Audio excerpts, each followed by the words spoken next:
And because of that, it's so important when you create your website, when you design or work with your designer to see it, you need to know how to create pages which are so responsive. The Making Business Effortless podcast, a podcast for online service-based providers and coaches who want to grow a fully booked and effortless business. Check show notes, add the Making Business Effortless podcast to your follow list, and join the Effortlessly Booked community for deeper support and services supporting you in your journey to an effortlessly booked business.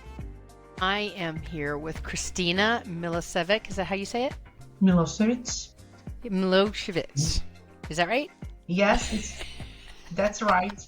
First, we have to get her name right. I've always known her as Kristina. I've known her for some time. There are 3 things that people forget to really look at when they're building a web page. It's not really about making it look pretty. It's about making it user-friendly. And those 3 areas are how it looks on your mobile devices, the mobile responsiveness, and how easy it is to navigate on a mobile device, as well as the page load speed. Believe it or not, there are some things that actually you can do quite easily to increase that page load speed, and not because that is the number one reason why people bounce off of a web page, is because it takes too damn long for it to load. The third one we're going to cover is clear, intuitive navigation, which means the overall user friendliness of your website. And I'm going to let her go ahead and introduce herself real quick, and then we'll talk about mobile responsiveness. And hello, Leah. Thank you for inviting me today. I'm a digital marketing coach, podcast creator, and speaker. My zone of genius is marketing. Yay! I'm marketing part, even better. But but in that part, what I do for many years as a consultant to connect with clients, and my job was just to learn about it and put that in practice, how to know in practical side from our clients. So I think that's helpful to know that, because web design is web design, but really the thing behind it is marketing. And that's really where your zone of genius is when you're talking about web design. So one of the biggest things I see people make a mistake on, like when you see somebody's web page on a mobile device and it looks kind of funky, what are some things to watch for or do in order to make sure that not only the web page looks good on the computer, but also the mobile page? What do you need to look for? We when you are asking that, it's about more mobile responsiveness, because and why it's non-negotiable, because we need to have that our website to be a mobile friendly. And we say that today with more than 85 to 90% of users in the planet use mobile devices, and go from there just to research something. And because of that, it's so important when you create your website, when you design or work with your designer to see it, especially if you work in some like on WordPress or other platforms, Wix, or just did some of people just like a CSS, JavaScript. However, when you go there, you need to know how to create pages which are so responsive for mobile, for let's say for all devices, for tablet, for computer, for mobile phones. And this is so crucial, because if your website isn't mobile friendly, visitor will have a frustrating experience, and that can lead you to higher bounce rates and lost conversion. And what is it meaning by that?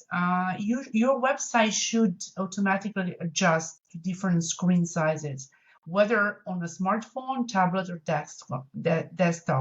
And that includes optimized images and text reflows to fit smaller screens, easy navigation with touch-friendly elements, and fast load times even on mobile networks, because we really need to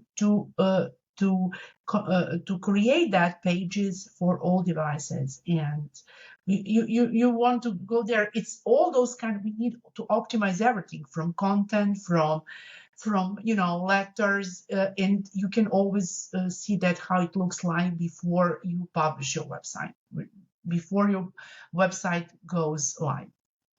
Okay, so when we're talking about responsiveness, I noticed you talked about optimizing your images, for example. Now that goes into the page load speed. I know this. But also, isn't there some meta data that you can put into your images that helps to optimize those images as well? And before we even say metadata, explain what metadata is. Yeah, yes, we can also do it like just to put that in terms to we can optimize all those kind of images and tag title and everything, Yeah, and we can so connect that with meta tags, with mhm, specific keywords. What is it about? Or there it just is. to we can create that size. We can to that when you create that image, you can go at either that you need to in that responsiveness you need to and you can put everything in small pieces and you can create everything just to see in preview mode to see Okay, so what I know about I have GrooveFunnels, but I've also used WordPress. And WordPress is a little bit easier to manipulate for a web designer, right? To put it all in together. So if we're talking about people that want to do a web page, but they really don't want to put it together, the images that they get specifically, I know there's certain file types that can slow down the page load. Is that correct? yes, What are yes. the suggested file types if you were to either build your own website or send it off to somebody else to build it for you, where you've got your content, you've got your keywords, you've got all those things that you want to do, but you just want somebody to plug it in? What would be the ideal file type for them to play with? Uh, I think when you just in terms of file type, you mean PNG or JPEG Yeah, or PNG or JPEG, yeah, or yeah, I mean that JPEG is mostly good enough and PNG, of course.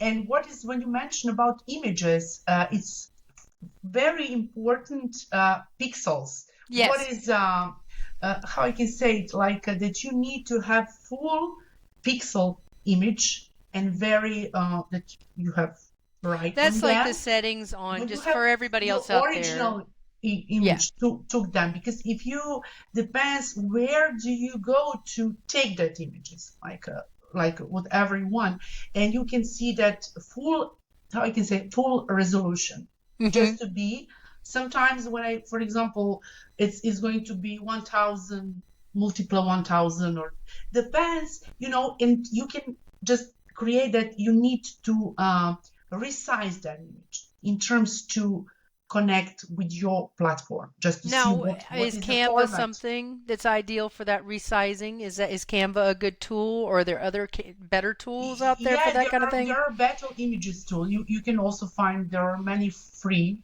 Hmm. for on internet or also Canva, but I think that you have also specific tool for resizing your images. Yeah, I know in Canva, for example, to make sure that people understand, get a kind of a visual in their head, what we're talking about resizing. In Canva, you can tell them, for example, when you put in, I want to do a Facebook post, for example, it will tell you the pixel size of the Facebook post needed in order to make sure that image fits in their format, blah, blah, blah, blah, blah. You can change that in Canva by doing a resize. It's Yes, you can very easy, change. just make sure you know what the pixels are.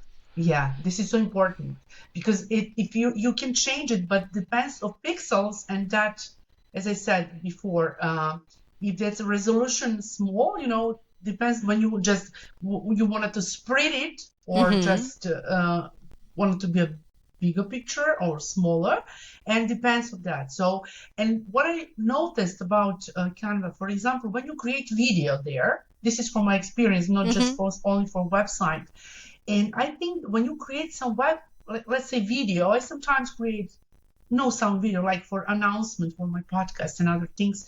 And I see that when you create your image, for example, put your image and wanted to create just to resize, as you Mm-hmm. mentioned, to be big or small, another. But when you use it like to put as a video, for example, on Facebook, there's algorithm which not allows you to see many people that audio that video when you Yeah, it create doesn't your like the content. links in the post itself, for example. You got to put it in the comments, that kind of thing. But I also know some people use Canva to edit their videos and stuff, and it is limited in what you can do to optimize that video. Things like, well, Riverside or GarageBand if you're doing audio, but was it Final Cut Pro for Mac or the Adobe editor? I think DaVinci is another one. Those have a little bit more ability, I think, in my opinion, to create better quality video that you actually have settings for the platform you're going to put it on. Like, for example, I know Final Cut Pro has an option for Facebook. So you can upload that video directly to Facebook in a way that even Facebook can cut off your images and video too if it's not the right size. It does require, so in a way, Facebook is its own little website where you're plugging in your own pictures. And if you ever notice with your posts and stuff, sometimes your pictures get cut off because they're not the right size. So that's a good way to make that connection. The same thing can happen with your website, but the other thing that can happen too is if the pixels are off, it can become blurry. If you have too small of a picture, for example, and you're trying to blow it up. Yes, and for example, if you do, for example, an Instagram from by computer, because sometimes it's easier when you wanted to create something that you couldn't do that on mobile. You need to resize, create, and everything. And if you create that for let's say Facebook and any kind of, it doesn't fit for Instagram. So you can go there and Canva and just resize. Well, that's because the platform wants you to do it right there. Yes. They don't want you to go somewhere else, make it, and come back and put it. Yeah, that's so true. They want you on there forever. Yeah, I agree with you 100%. Forever. Okay, so we've talked about pictures and being aware of their sizing. I think that also you can also ask if you're using someone to develop your website, what sizes would be best. Just be aware that you can resize your images before you send everything off. Tell them that if they need anything resized, resize it. But if you're seeing your pictures, your videos, whatnot, looking a little clunky or whatever with that switch from website to mobile, then maybe it's time to tweak a little bit the way that you uploaded that video or that photo to your website. Now, that also leads into page load speed, which we have talked about. But I think the most important thing is, because we can have page load. I've seen big companies with page load problems, and then I eventually leave. So yes, it's important because you do get tired of sitting around waiting for something to load. And the mobile responsiveness is important. And I've seen how if you're not clear on where you're sending somebody, then you're not clear about how that layout needs to be on that mobile, because you don't want them scrolling too far. You don't want to have them scrolling forever to get to that call to action. But that leads us to the clear, intuitive navigation. So can you define what you mean by intuitive navigation? Yeah, and this is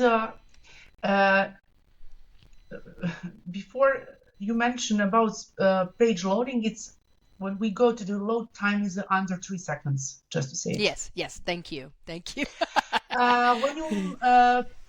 you ask me about intuitive navigation, this is a well-structured and easy-use navigation system.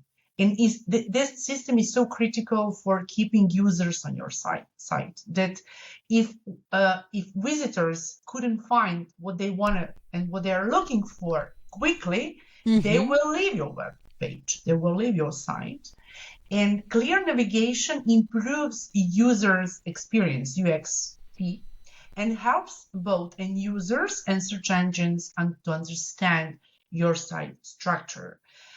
Mostly is on how you structured your website. This is clear intuitive navigation, and that site should be like a simple and logical, like that could be like a group similar content together in categories or easy to find. This is a place where is main navigation, predictable location, like the top of the page or sidebar, or search friendly, offer one easy to use search bar for larger website with lots of content and consistent. You need to use the same navigation structure on every page for familiarity. That is like you have to be consistent on that. And yes, because you don't want people having to hunt.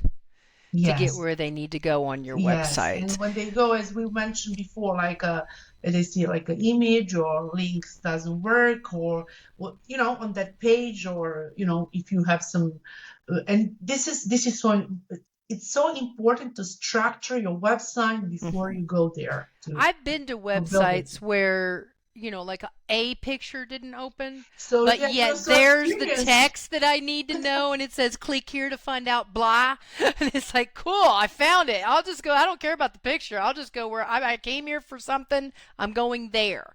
And that comes through, again, your background, your actual zone of genius is marketing, so is mine. That comes through knowing what your client is looking for right off the bat when they come to your website. So, and I think you've heard me use this analogy. It's the same thing as when you want to paint your house. You look up painters on the website. You're not going to sit and look at every picture. You're going to go, do they paint what they want, what I want painted, and how much is it? So you go to one website where you have this beautiful web page. I mean, beautiful. It's got all kinds of images. It might take a little while to load, and all this, and video and everything. All the different ways to paint things. All the different ways to paint things. And you're like, okay, well, that's great, but how do I find out about painting my house and getting a quote? The next one you come on is a bunch of, you say, it's a painter's website, obviously, and a picture. It says, we paint shit. Get a quote. Which Yeah. one are you going to pick? So Regardless of whether that picture shows up or not, you see, we paint shit. Click here for a quote. That's what you're looking for. yes, and from what we spoke before today is just to see that image is so good, like it's so full The better the sizing image, that the more higher converting, all of those special touches, the and people mobile can responsiveness. connect with Yeah. that better just to see is that fit for them or not. When you Mm-hmm. mentioned that part. Yeah, if you give them that, what's the thing I'm looking for? And right off the bat, they can go there. Then you have them, and they're not going to be too concerned about the page load speed, but you don't want it taking longer than 2 seconds, like Kristina said. And because everybody's got the attention span of a gnat to begin with, and they're impatient. Number two, I do too. I get on website, this is taking too long. On to the next one.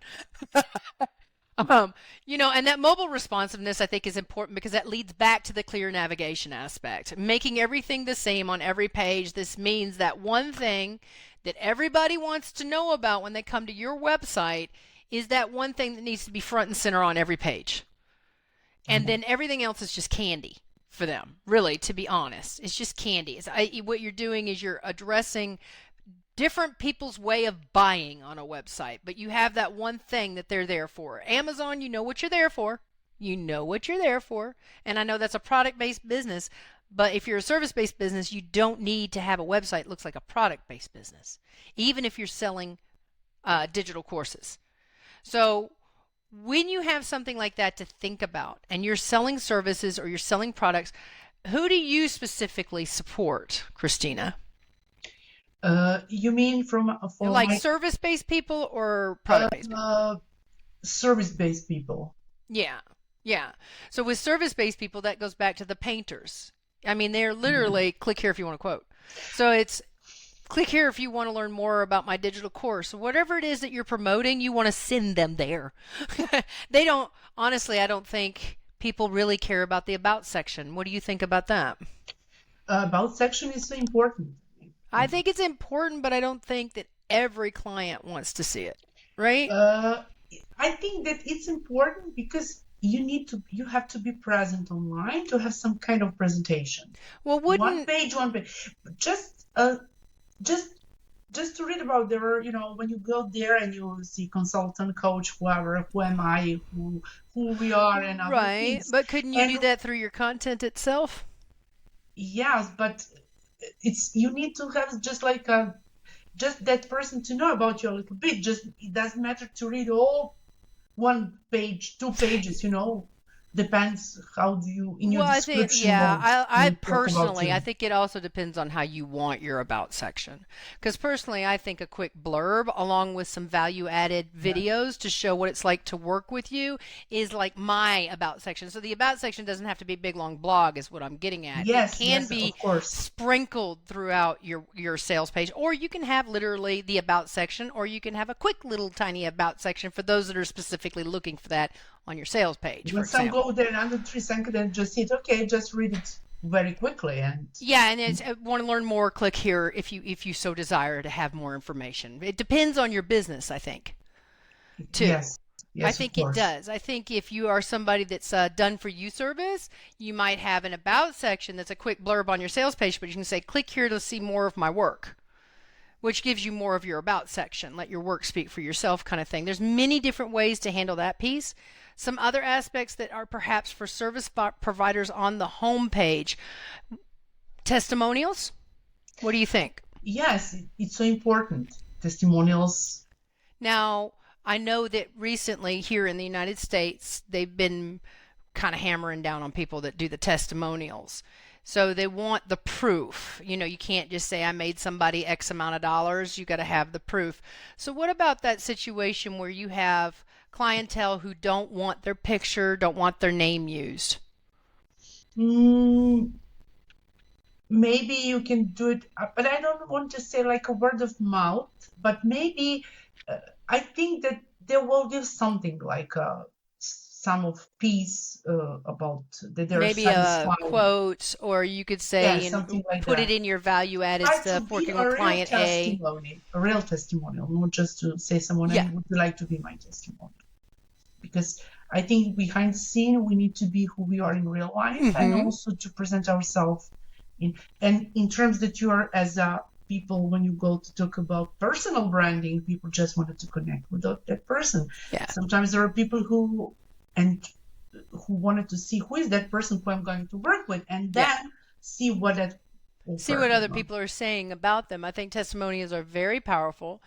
There are some niches where they can't use the name of the person because it's a very private service.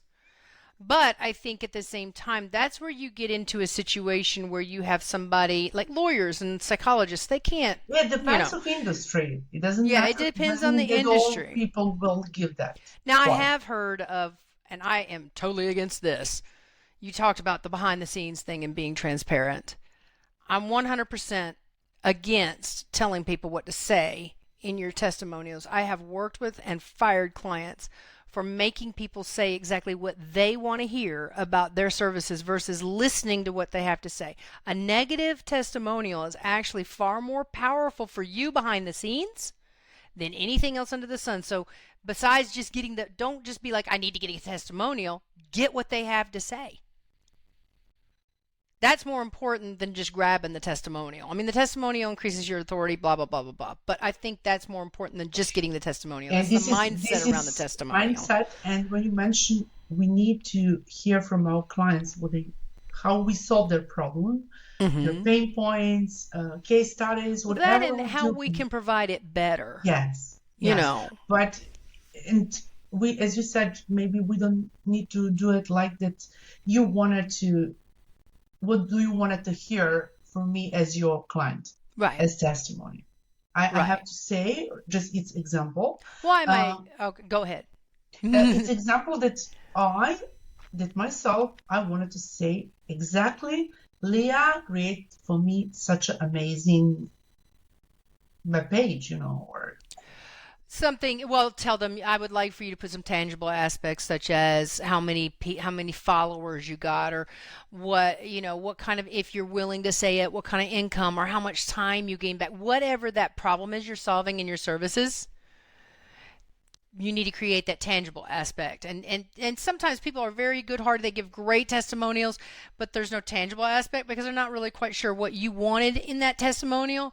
So yes, you want them to be as natural as possible and say amazing things. But for example, one of the best testimonials I got was, if you could give me some numbers in your testimonial, and he came back with, I was able to 3 times my income. I was able to get this many clients and serve them without, losing my freaking mind. Things like that. It's I have had coaches ask me to like, hey, could you just, give me some numbers, not tell me what to say, but almost like, for lack of a better word, an outline template / bullet points that they would like to see in the testimonial that they're looking for, that speaks to their services and what they're providing, as an example.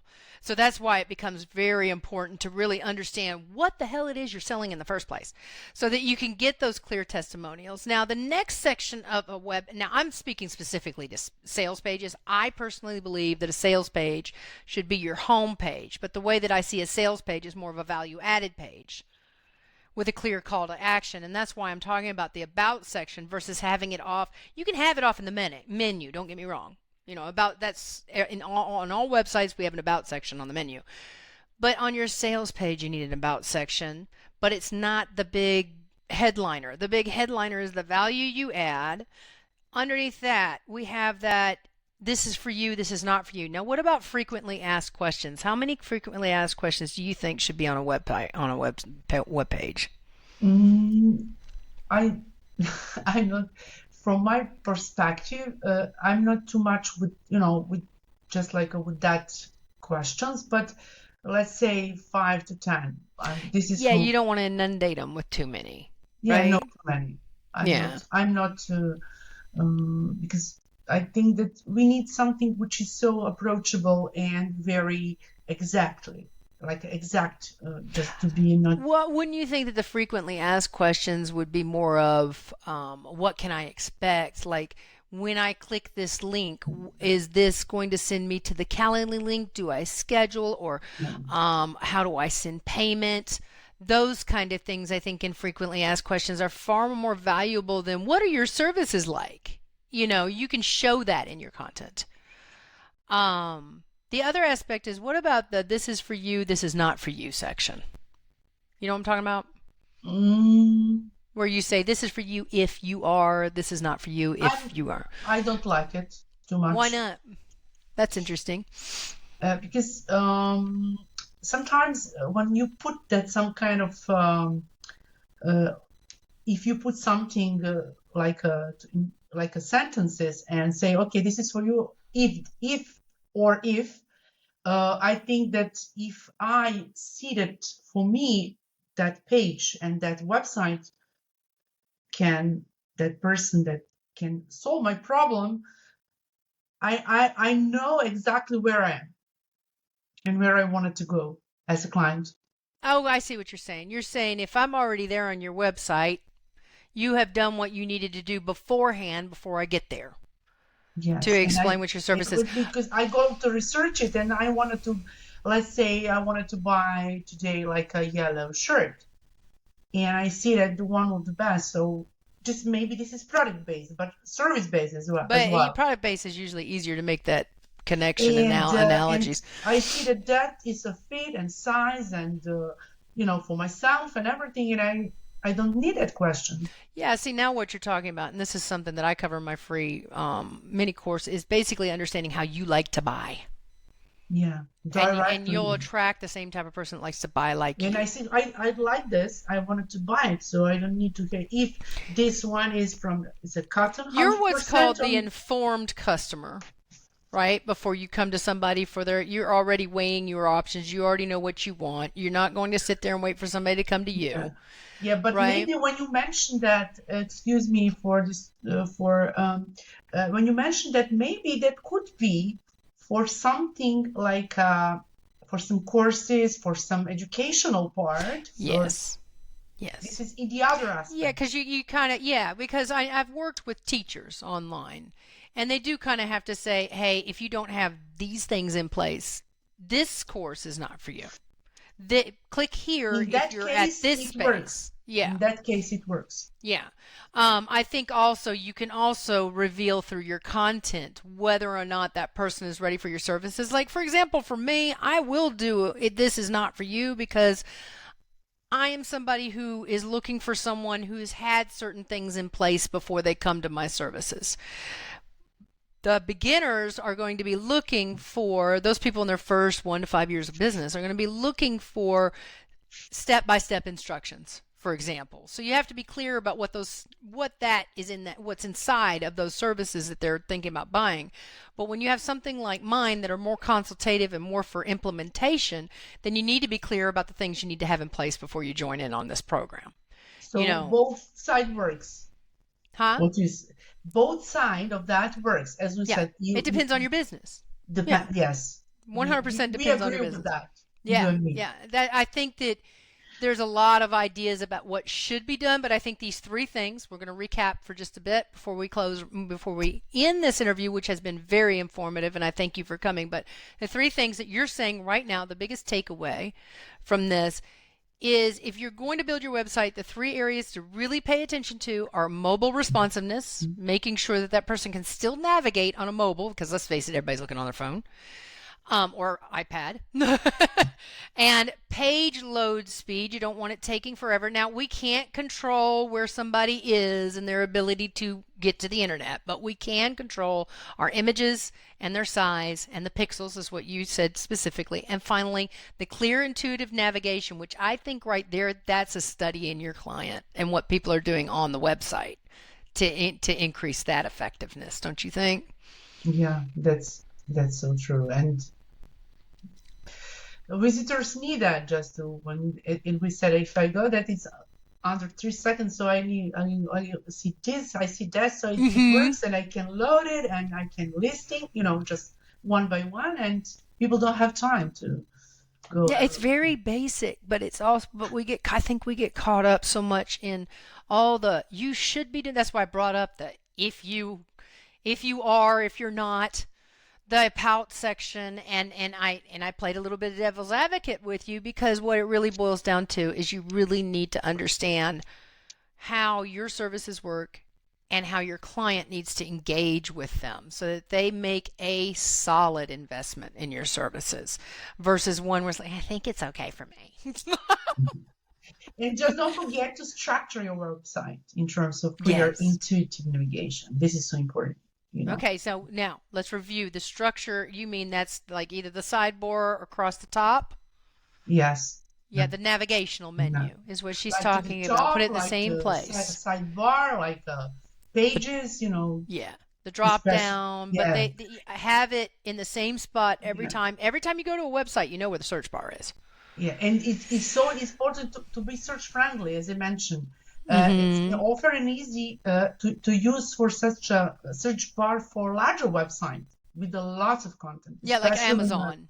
For example, even though that's product based, but such big companies. Yeah, but I think the gift of the small business is you don't have to look like a big company. You can give that more personal feel to your website, which feels like more like, hey, we're not dealing in everybody under the sun. We are serving this particular person in a very customized setting. But the small business space, I think, has more opportunity for that than anything anybody else does. If you want to step out in competition, that intuitive navigation helps, but it also shows that you're listening to your clients and what they need and how you can, just that alone. I mean, that's crazy how where you put the freaking navigation menu can tell people about how much you care about how easy it is for them to go through your services just through your website alone. Yeah. So yes, these three things: mobile responsiveness, make sure you don't put giant pictures in there and pay attention to the pixels, and clear navigation, which is where the heck is your menu bar? Where's your space so people can go click, I want to go to that page. So thank you so much, Kristina, for joining me today. Thank you so much for inviting me today. Thank you so much, and I really appreciate. And I think that through that conversation will be helpful for listeners and visitors. I think also a lot of this stuff can also help you have some clarity about who to hire to do your website too. So I am going to let everyone know Kristina's information is down in the show notes. If you'd like to connect with her, her zone of genius is marketing. But digital she can help you understand marketing. Well, she can help you understand what it is the two of us are more like generalists. We can sit down and look at which strategy you're using and tell you how to best implement it. That's what we do.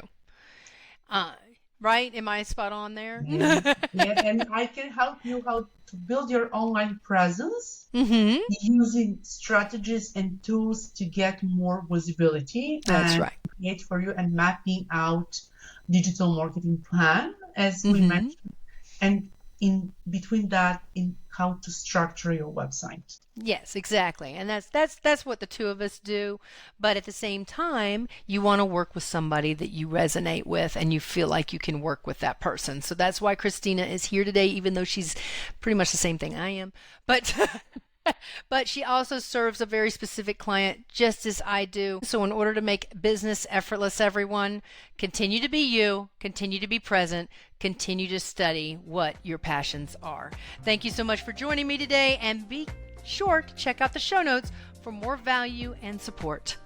Thanks so much. Bye for now. Thank you for listening to the Making Business Effortless podcast. This edition was done live inside the Effortlessly Book community. For access to the full version and future live broadcasts inside the Effortlessly Book community, check the show notes for a link to the Effortlessly Book community, where you will also gain access to free and paid services supporting you on your journey to a fully booked, sustainable, and effortless business.